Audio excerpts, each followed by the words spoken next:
안녕하세요. 공지영 전도사입니다. 2021년 기도 지원자 강의 2022년 시편 걷기를 이어 이번에는 공동체에 대한 강의로 여러분들을 초대합니다. 이번 강의는 우리 교회 그리고 그 다음으로 더 넓은 개념의 공동체를 바라보고 하나님이 원하시는 공동체는 어떤 공동체인지, 그리고 그 공동체에 속한 나는 어떻게 살아야 하는지 헨리 나우엔이 말하는 공동체를 소개하고자 합니다. 많은 구체적인 적용점과 나의 신앙을 되돌아볼 수 있는 좋은 기회가 될 것이라 생각됩니다. 이 시간을 통해 하나님을 기뻐하는 시간, 하나님과 풍성한 교제의 시간이 되시길 바랍니다. 그럼 시작하겠습니다.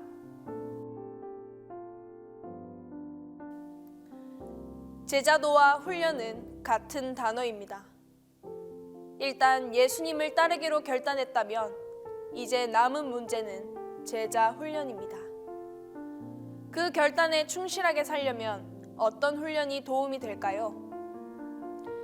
예수님의 참된 제자가 되고 싶다면 모름지기, 훈련된 삶을 살아야 합니다. 영적 삶에서 훈련이란 하나님이 활동하실 수 있는 공간을 내려는 노력을 뜻합니다. 훈련이란 자신의 삶이 다른 것들로 가득 차지 못하게 막는 일입니다. 즉, 내가 계획했거나 의지하는 일이 아닌 뭔가 새로운 일이 벌어질 수 있는 공간을 내는 것입니다. 제자가 될 뿐만 아니라 모든 순간을 제자답게 충실하게 살려면 세 가지 훈련이 중요합니다. 누가복음 6장 말씀에 이 세 가지 훈련이 들어 있습니다. 이때에 예수께서 기도하시러 산으로 가사 밤이 새도록 하나님께 기도하시고 밝음에 그 제자들을 부르사 그 중에서 12를 택하여 사도라 칭하셨으니 곧 베드로라고 이름을 주신 시몬과 그의 동생 안드레와 야고보와 요한과 빌립과 바돌로메와 마테와 도마와 알페오의 아들 야고보와 셀롯이라는 시몬과 야고보의 아들 유다와 예수를 파는 자 될 가룟 유다라. 예수께서 그들과 함께 내려오사 평지에 서시니 그 제자의 많은 무리와 예수의 말씀도 듣고 병 고침을 받으려고 유대 사방과 예루살렘 두로와 시돈의 해안으로부터 온 많은 백성도 있더라. 더러운 귀신에게 고난받는 자들도 고침을 받은지라. 온 무리가 예수를 만지려고 힘쓰니 이는 능력이 예수께로부터 나와서 모든 사람을 낫게 함이로라. 이 아름다운 이야기는 밤에 시작되어 아침을 거쳐 오후로 이어집니다. 먼저 예수님은 고독 속에서 하나님과 더불어 밤을 보내셨습니다. 그리고 아침이 되자 사도들을 불러 공동체를 이루셨습니다. 오후에는 사도들과 함께 나가 말씀을 전하시고 아픈 사람들을 고치셨습니다. 순서에 주목해야 합니다. 고독이 먼저고 공동체가 그 다음이고 사역은 나중입니다. 밤에 고독이 있고 오전에 공동체가 있고 오후에 사역이 있습니다. 우리는 사역을 혼자 하려 할 때가 많습니다. 그러다 잘 안 되면 사람들을 찾아가 도움을 청했고 그때서야 나를 도와줄 공동체를 찾은 것입니다. 그래도 잘 안 되면 기도를 시작했습니다. 그런데 예수님이 가르치시는 순서는 거꾸로입니다. 우선 고독 속에 하나님과 함께 있는 게 먼저이고 다음은 사람들과의 교제, 즉 사명을 함께 실천할 공동체와 더불어 거하는 것입니다. 끝으로 그 공동체가 나가서 치유하고 기쁜 소식을 전파합니다. 하나님이 활동하시고 말씀하실 수 있는 공간을 내드리면 놀라운 일이 벌어집니다. 제자가 되고자 하십니까? 그렇다면 우리는 분명 이 세 가지 훈련으로 부름받았습니다. 고독이란 하나님과 단둘이 있는 것입니다. 그것이 왜 이토록 중요할까요? 고독 속에서 당신을 사랑하는 자라 부르시는 아버지의 음성을 들을 수 있기 때문입니다.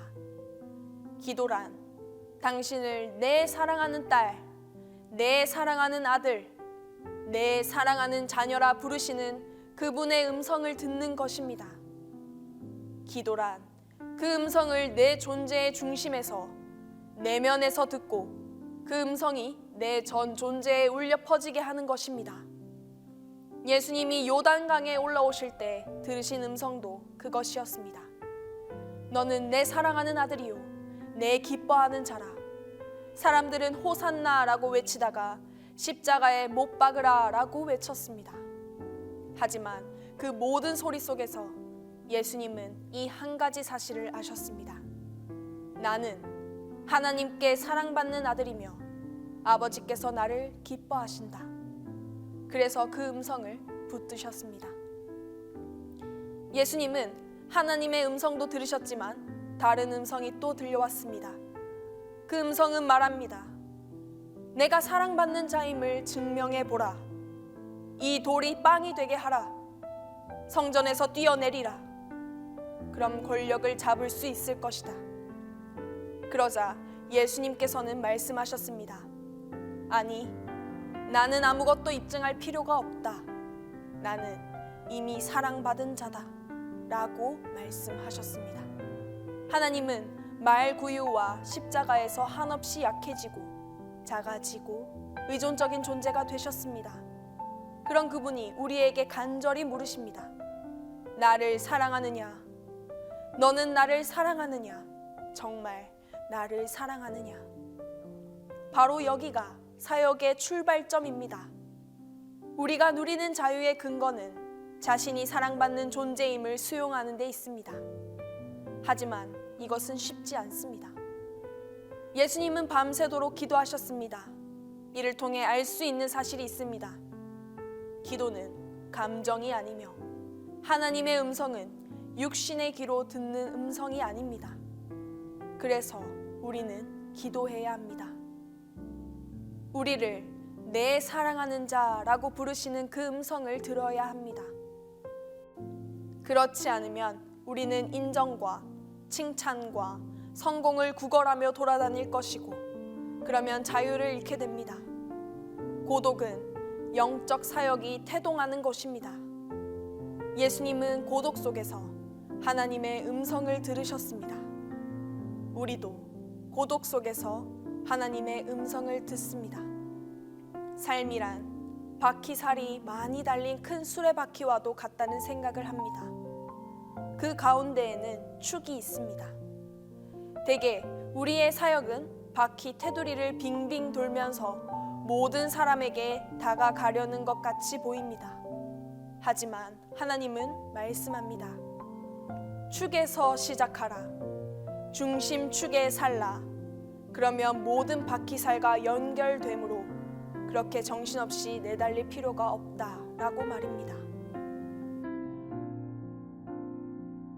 그 중심축에서 하나님과 교제할 때 바로 거기서 우리는 공동체를 이루라는 소명을 발견합니다. 놀랍게도 고독은 언제나 우리를 공동체로 부릅니다. 고독 속에서 우리는 인간 가족의 일원이라는 것을 깨닫습니다. 더불어 살고 싶은 게 우리 마음입니다. 공동체는 쉽지 않습니다. 예수님이 이루신 12사도 공동체에서 맨 마지막에 나오는 이름은 장차 그분을 배반할 사람이었습니다.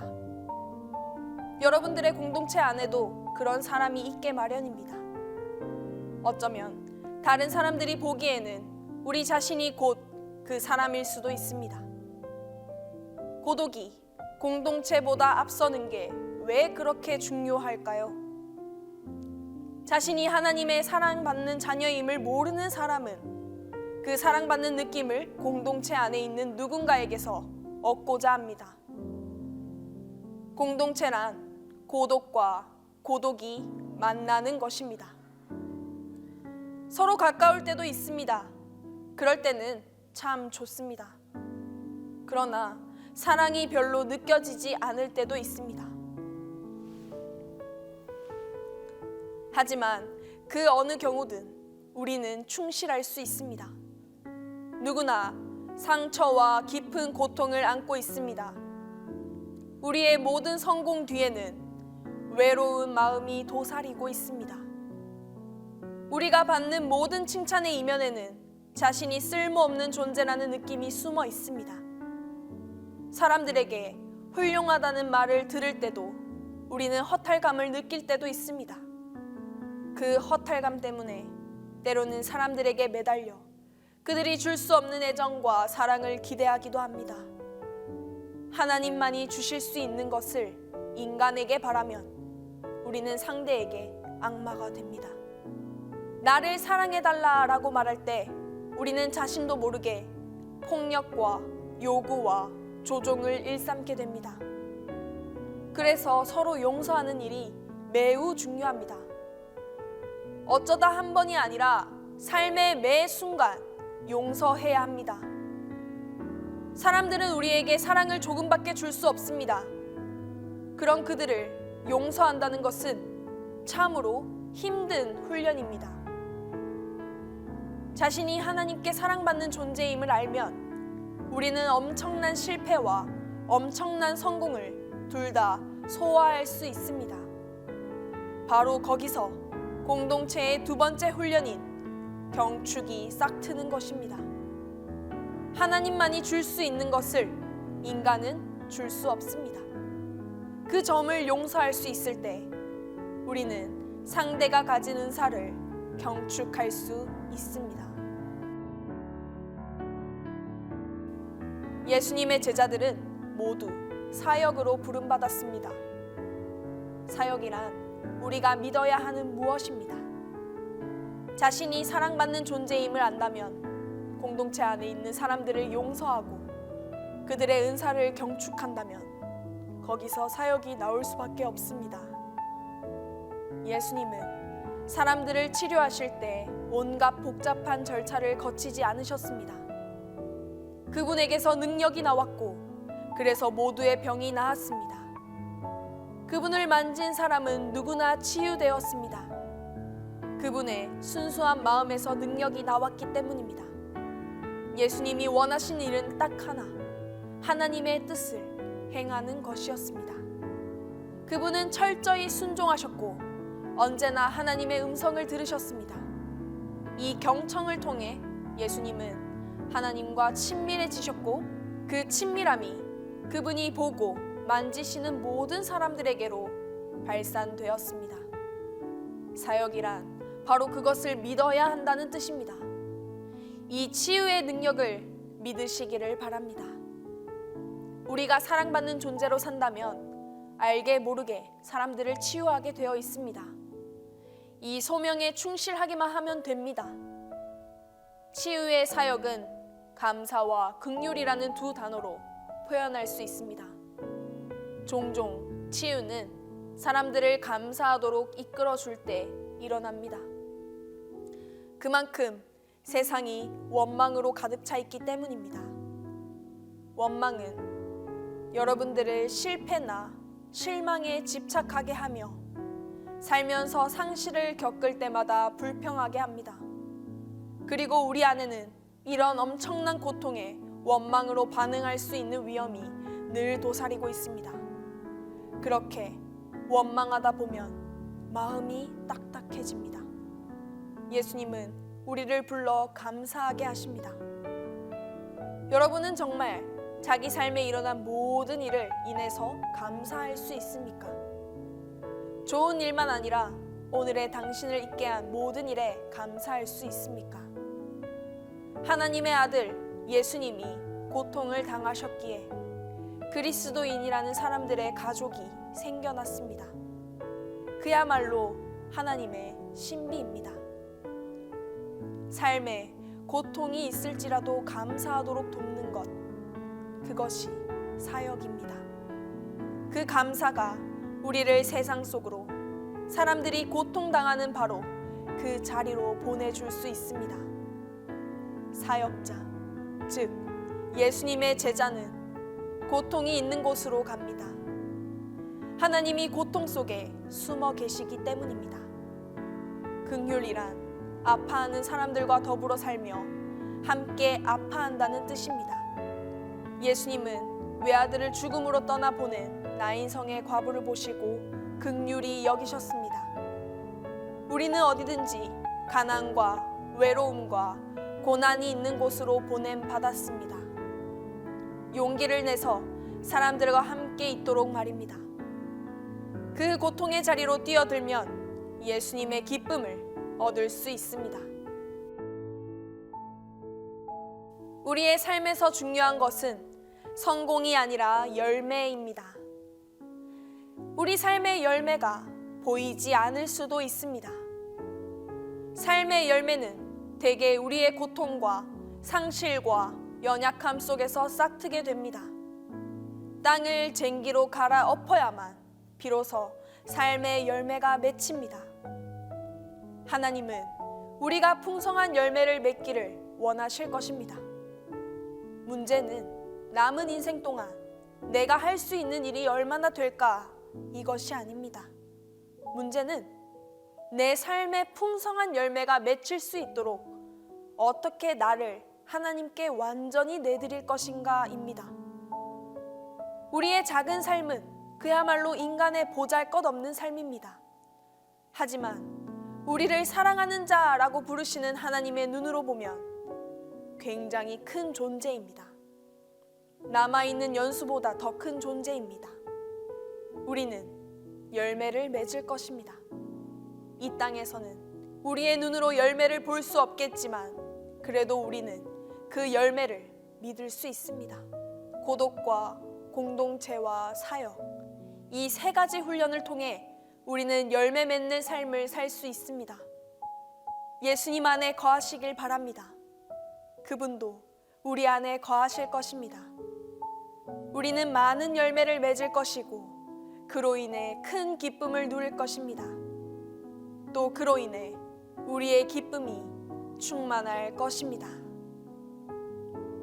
이상 강의를 마칩니다. 강의를 마치고 난 뒤 기도 시간이 있습니다. 강의를 한 번 더 되돌아보고 기도를 통해 하나님께 내가 느낀 것을 고백하는 시간이 되시길 바랍니다. 이 강의는 유튜브와 교회 홈페이지에서 보실 수 있습니다. 감사합니다.